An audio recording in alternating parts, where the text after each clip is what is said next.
Saludos amigos, soy Diana Escalante dándoles la bienvenida para que hablemos de en su canal. Bienvenidos. Esto es un golpe duro. Sí, señores, un golpe realmente duro era el que pretendía dar este hombre a todo el pueblo colombiano, haciéndose pasar por un padre desconsolado que buscaba a sus hijos. Aquí tenemos las declaraciones de algunos líderes y gobernantes de los resguardos indígenas que ya conocían parte de la historia de violencia intrafamiliar que padecían allí la familia Ranoque Mucutuy.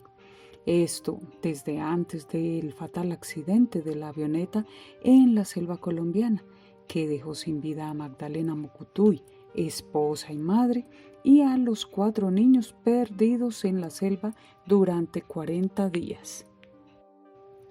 Esta triste historia que tuvieron que vivir los 4 niños perdidos en la selva, el afrontar la muerte de su madre y los tripulantes del avión accidentado, han dejado muy claro que literalmente entre cielo y tierra no hay nada oculto.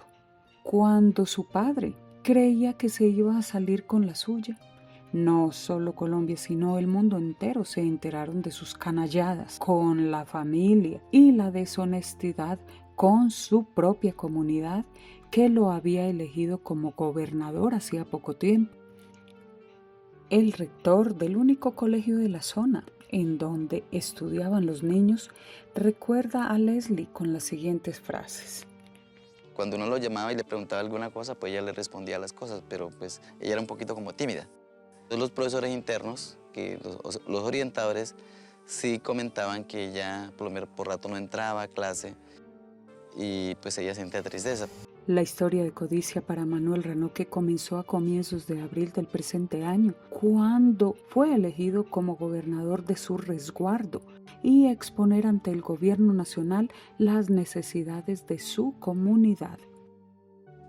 Para nosotros como pueblo indígena, él debería de estar pagando la condena en una cárcel y él cometió un delito dentro del resguardo. Según la misma comunidad, este hombre no cumplió con los encargos que le hicieron. No estoy bien porque esto es un golpe duro. Nos mintió al país completo. Para nosotros como pueblos indígenas, que sabemos bien el recorrido del padre, no sería bueno darle la custodia al padre. ¿Por qué? Por los delitos que ha cometido dentro del resguardo. Dijo que había sido víctima de robo en la ciudad de Bogotá y a cambio de recursos para su pueblo llegó con su nueva novia. Se sentía orgulloso hablando de sus 2 mujeres, que mostraría su hombría, y ese sería el ejemplo que daría a los niños de la comunidad. Todos estos actos bochornosos terminaron reuniendo a la comunidad Huitoto para tomar medidas al respecto. Después de la destitución, una noche la comunidad despertó alarmada con los gritos de auxilio que pedía la esposa La guerrilla de no lo Manuel desplazó. Ranoque. Él tenía que asumir una consecuencia por cuestión de peleas familiares, casi estilo violación, lo que él iba a hacer con la hija mayor. Él no fue desplazado por nadie. Él tenía que pagar ante una consecuencia dentro de la comunidad. Ese señor ya daba indicios como de una vida desordenada. Este hombre borracho cogió un machete para agredir muy violentamente a su esposa delante de sus hijos.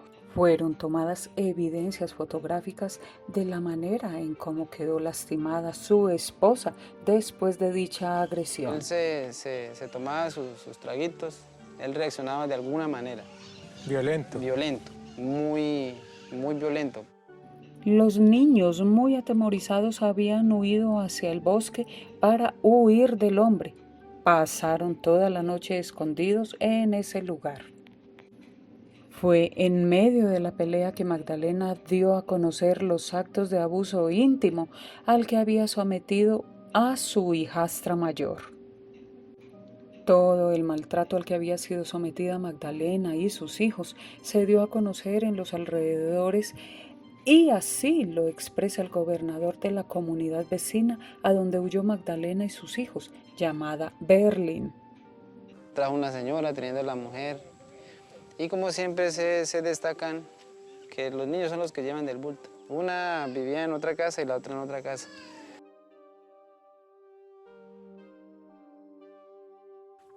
Él nos decía, delante de la compañera, de la finadita, nos decía que supuestamente iban a convivir los tres. Una persona natural normal, creo que no hace eso. Hicimos una destitución al compañero. Nos reunimos inmediatamente a los 2 días después de los hechos, una reunión extraordinaria y en consenso hicimos una destitución. Nosotros evidenciamos maltrato físico muy exagerado, digamos. Ella nos mostró la marca de una peinilla debajo del cuello.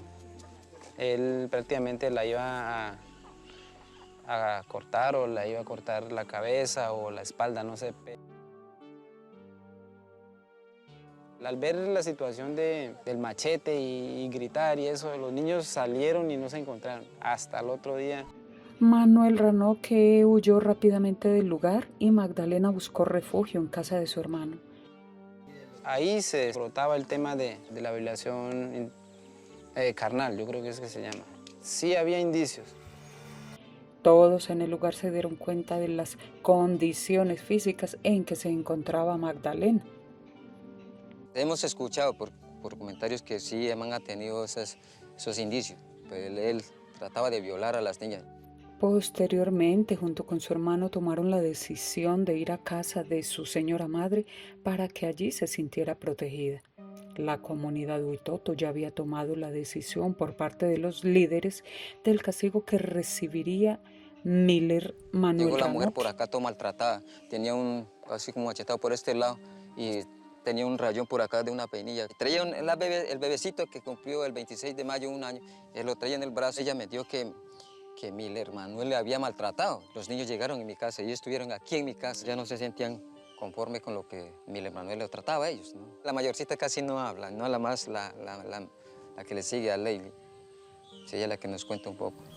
El castigo de la comunidad por intento de violación, primero que todo, le hacen tomar el Ambil, donde es consecuencia de vida o muerte. Le dan tanta cantidad de Ambil que lo puede matar. Sí, que lo puede matar. Es aproximadamente unos 200 mililitros de Ambil que se le da. Base de eso, si él vive, pues, él va a ser otra persona. Si él no vive, pues, bien, tenía sus consecuencias, ya lo pagó con la muerte. Manuel, de una manera muy sagaz, se crea un libreto como de película, escapando a Araraquara buscando protección del ejército y la policía. Les dijo que la guerrilla lo buscaba para matarlo porque no les había dado el 10% de 3.500 millones que el gobierno central de Colombia había enviado a su comunidad. Esta versión fue negada por el grupo guerrillero en un comunicado emitido oficialmente por el Frente Carolina Ramírez de las FARC. Logró así ser sacado del lugar en el primer vuelo que encontraron y estando en Bogotá solo, sin su nueva novia y desprotegido, llamó nuevamente a Magdalena y quién sabe con qué cuentos logró que ella accediera a viajar con sus hijos para reunirse nuevamente con él. Ella se llevó a la tumba el verdadero motivo que la hizo aceptar esa petición. Como conclusión, su misma comunidad dice que este hombre no debe recibir a los niños, pero que también sus abuelos tienen su propia historia. Hay que tener en cuenta todas estas versiones por el bienestar de los niños. No sé qué pasa ahí entre ellos, si ella es masoquista, era masoquista o... Pero se arreglaban, supuestamente se arreglaban. El papá como tal creo que no. He tenido conocimientos de que la abuela Fátima también ha solicitado la custodia de esos niños. Tampoco tienen un estilo de vida muy ordenado. Yo creo que ni la abuela ni el papá. Él debería estar en la cárcel, debe abrir una justicia. Y no sé en qué momento nos tocará reunir con todas las autoridades y pronunciarnos qué vamos a hacer. En fin, es una película bastante extensa en la cual definitivamente la heroína es Leslie y se llevan los honores también sus hermanitos. Dejen sus comentarios. Hasta pronto.